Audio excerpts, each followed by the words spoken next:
Okay, let's talk about goals. We all set them, right? But how many of them actually stick? It's this frustrating cycle. Well, in this explainer, we're going to break down the art and the science behind setting goals that actually work. So you can finally, stop just setting them and start achieving them. I mean, you know the feeling, right? It's January 1st, you're all fired up with this amazing list of goals, and then boom, December rolls around, and you kind of look back and realize you're pretty much right back where you started. It's so frustrating, and honestly, pretty much everyone goes through it. And here's the thing, the problem usually isn't that you don't want it enough. It's not a lack of motivation.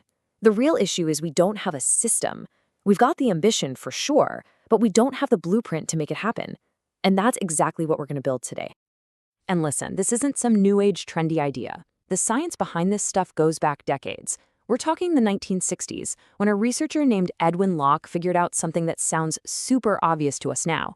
People are way more motivated by clear, specific goals than by some vague instruction like, hey, just do better. It seems simple, right? But back then, this was a huge deal. It pretty much laid the foundation for everything we now know about setting goals that actually work. All right, so where do we even begin? Well, the foundation of any goal that actually sticks isn't the what, it's the why. Seriously, before you even think about planning, you've got to understand what's really driving you. That's the engine. That's the fuel that's going to keep you going when, things get tough. And they always do. This whole idea is captured perfectly in a framework called the Golden Circle. See, most of us, we start from the outside and work our way in. We know what we want to do. But the goals that really last, the ones that are truly inspiring, they start from the inside and move out. You start with a really deep understanding of your why, your core purpose. And that purpose is what tells you how you're going to do it, which then finally determines what you end up achieving. So, how do you find that why? Well, it really just starts by asking yourself some deep, honest questions. Like, what are your absolute non-negotiables? What are the core values you live by? What's the thing that actually gets you excited to get out of bed in the morning? When you answer these, your goal stops being just another thing on your to-do list, and it becomes a real part of who you are. Okay, so once you've got that powerful why locked in, now it's time to build the blueprint. This is the how. This is where we build the actual structure that turns that fuzzy desire into a rock-solid, actionable plan. And look, there are a ton of different goal-setting frameworks out there. You've got things like OKRs, that's objectives and key results, which companies like Google use to get their entire organization on the same page. Then you've got these crazy things called BHAGs, that stands for big, hairy, audacious goals. Think massive 10-year moonshots. But for most of us, for our personal and professional goals, the absolute best place to start is the classic, the SMART framework. So let's break this down letter by letter. A SMART goal isn't just some vague wish. Think of it more like a detailed contract you make with yourself. It's got to be specific, so there's absolutely no confusion. Measurable, so you can actually tell if you're making progress. Achievable. I mean, it should stretch you, but not be impossible. Relevant, and this one is so important. It has to connect right back to that why we talked about. And finally, time-bound. You need a deadline, because a goal without one is really just a daydream. And check this out. This is a perfect example of a SMART goal in action. Instead of something vague like, get better at social media, look at this. It's specific. Increase engagement by 20%. It's measurable. You can track the metrics. It's achievable. 5 posts a week is a clear plan. It's relevant to growing the company. And it's time-bound over the next 3 months. See the difference? You know exactly what success looks like.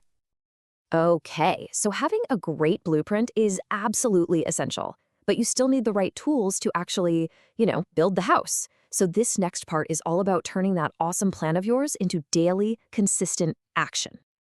Here's a really cool technique you can try. Work backward. I know, it sounds a little weird, but instead of starting at step 1, you start at the finish line. Just imagine you've already achieved your ultimate goal. Picture it perfectly. Now, ask yourself, what was the very last thing I did to get here? And the step right before that one? When you work backward like this, you create a much more realistic roadmap. And you often find these critical little steps you might have missed otherwise.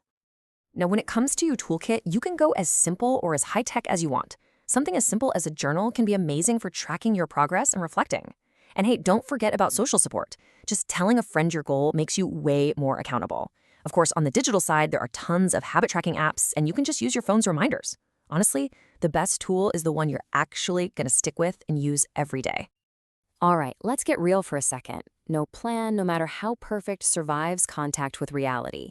Life happens. Roadblocks are going to pop up. The real difference between people who succeed and people who give up, it's all about how they prepare for those inevitable challenges. And that brings us to this brilliant science-backed method called WOOP. It stands for Wish, Outcome, Obstacle, and Plan. It's so powerful because it forces you to go beyond just wishful thinking. You start with your wish. You imagine the awesome outcome. But then, and this is key, you get real about the main obstacle that's going to get in your way. From there, you make a simple if-then plan. It's like pre-programming your brain, so when that obstacle shows up, your response is automatic. Just look at how practical this is in real life. Your wish, improve time management. The outcome, feel less stressed, get stuff done. The obstacle, and let's be honest, it's a big one for many of us, is procrastination. But the real magic is the plan. It's not just, I'll try not to procrastinate. Nope. It's, if I feel the urge to procrastinate, then I will work for just 5 more minutes. See that? It's a specific, preloaded command for your brain to follow in that moment of weakness. It's a total game changer. So when you put this all together, what you have is a complete roadmap for your journey. You start with the heart, right? That's your why. That passion then fuels the brain, your how, where you give it structure with a framework like SMART. Then you get to the hands, your what, the actual tools you use every single day. And finally, you build a shield, planning for those obstacles so they can't throw you off course. And I think this quote from Annie Diller just sums it all up perfectly. Setting a huge goal can feel so overwhelming, right? But she reminds us that a well-lived life isn't about these giant, heroic leaps. It's built day by day, through all the small, consistent things we do. It's those little actions inspired by our goals that really add up. So there you have it. We've laid out the entire map, from finding that deep, personal why, all the way to the practical tools you can use tomorrow. The science is here, the structure is here, so the only real question left is, what are you going to do with it? You have the map. What journey will you start today?